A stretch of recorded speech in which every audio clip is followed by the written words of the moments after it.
Karibu kwa mara nyingine tena kusikiliza habari kutoka Glanlas One TV.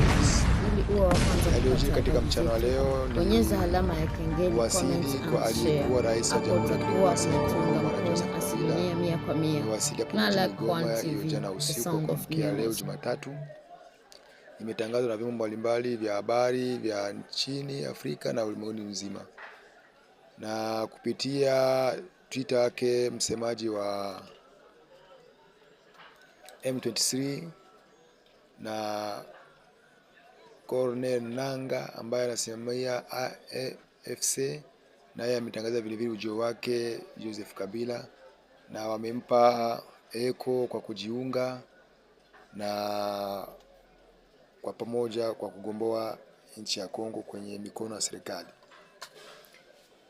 Ikumbukwe Jamhuri ya Kidemokrasia ya Kongo ina rais ambaye aliteuliwa na wananchi na yuko pale kikatiba. Sasa hao ambao wanakuja kusimamia wenyewe ndio wanakuja kukomboa nchi ya Kongo, na hususan awali wenyewe ndio walikuwa wanaongoza hiyo Kongo katika miaka 18. Hamna chochote ambacho walichofanya. Kama si kupenda madaraka ni nini? Wameshauisha watu wengi sana, ila wanakuja kukuambia kama wenyewe ndio wanakuja kugomboa Kongo. Utakujua kugomboa Kongo aje?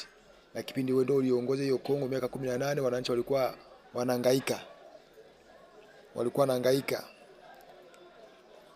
Kwa sasa umeshakuja kuisha watu, ndio unakuja kugomboa tena nchi.